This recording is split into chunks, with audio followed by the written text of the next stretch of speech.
Arrangements को लेकर क्या कुछ तैयारियां चल रही हैं? देखिए, आप सब लोग जानते हैं कि हमारे मुहर्रम के जो प्रोसेशन के रिलेटेड जो अरेंजमेंट्स हैं उसको बहुत ही गहन तरीके से, चाहे वो बिजली हो, पानी हो, सड़क हो, प्रोसेशन में जितने लोग आ रहे हो उनकी मेडिकल रिक्वायरमेंट्स हो, मेडिकल रिक्वायरमेंट्स के बाद चाहे जो हमारा एक्स्ट्रा राशन का इशू हो, इन सब इश्यूज को हम सब लोगों ने मिलके, सारे लाइन डिपार्टमेंट्स के साथ मिलके, बहुत एडवांस में हमारे सारे स्टेक होल्डर्स के साथ, हमारी शिया एसोसिएशंस के जो रिस्पेक्टेबल लीडर्स हैं उनके साथ मिलके महीने भर पहले से ही इसकी तैयारी शुरू की थी। और आज भी आपसे बात करने के बाद हम डल के एरिया में, खुशीपोरा जो हमारा शाल्टिंग का एरिया है, वहाँ के जो इमाम बाड़े हैं वहाँ भी जा रहे हैं देखने के लिए कि क्या हमारे अरेंजमेंट्स और इम्प्रूव करने की ज़रूरत है।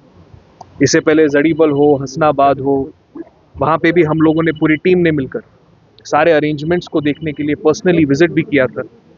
और हमारे चाहे वो पुलिस डिपार्टमेंट के साथ भी कोऑर्डिनेशन हो कि जो फाइनल प्रोसेशन होनी है उसमें जो सिक्योरिटी अरेंजमेंट्स हो, उन सब चीज़ों का भी ख्याल रखा गया है।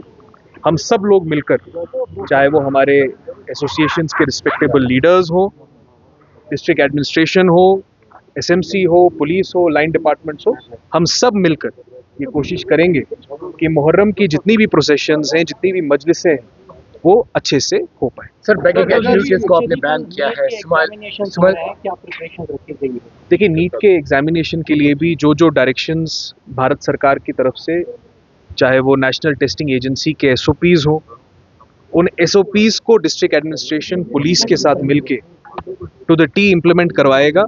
इस पे ऑलरेडी चीफ सेक्रेटरी साहब ने भी रिव्यू करके सख्त हिदायत दी है सारी फील्ड फॉर्मेशंस को कि नेशनल टेस्टिंग एजेंसी के एसओपी के हिसाब से सारे कदम एडमिनिस्ट्रेशन मिलकर एकदम स्ट्रिक्टली इंश्योर करेगा ऑन ग्राउंड।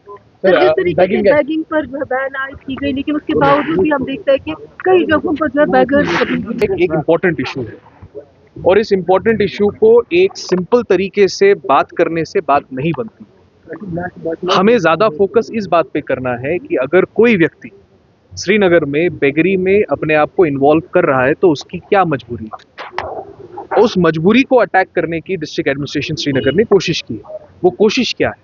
स्माइल स्कीम के अंडर हमने एक स्पेशल रिहैबिलिटेशन सेंटर बनाया और मेरी आपसे भी ये दरख्वास्त होगी कि आप भी इस मैसेज को ज़रूर पहुंचाएं और अगर आपके पास भी ऐसी इंफॉर्मेशन है तो मुझे ज़रूर बताएं कि ऐसे कौन लोग हैं जिनको because of their choices, because of their हालत, ऐसी एक्टिविटी में इंडल्ज करने की ज़रूरत पड़ रही है। हमारा रिहैबिलिटेशन सेंटर उनको खाने की भी व्यवस्था देगा, हमारा रिहैबिलिटेशन सेंटर उनको स्किलिंग भी करेगा, उनको लाइवलीहुड प्रोवाइड करने की भी कोशिश करेगा, मेडिकल चेकअप भी कराएगा। तो मेरी आपसे ये दरख्वास्त है, इस विषय को आप दूसरे तरीके से देखिए। हमारा अटेम्प्ट ये है कि कोई भी बेगरी में अपने आप को इन्वॉल्व करने के लिए मजबूर ना हो। अगर ऐसी सिचुएशन है, हमारा डिस्ट्रिक्ट एडमिनिस्ट्रेशन का एक स्पेशल रिहैबिलिटेशन सेंटर उनकी खिदमत करने के लिए तैयार है, तब जाके हम इस इशू को टैकल करेंगे। Thank you.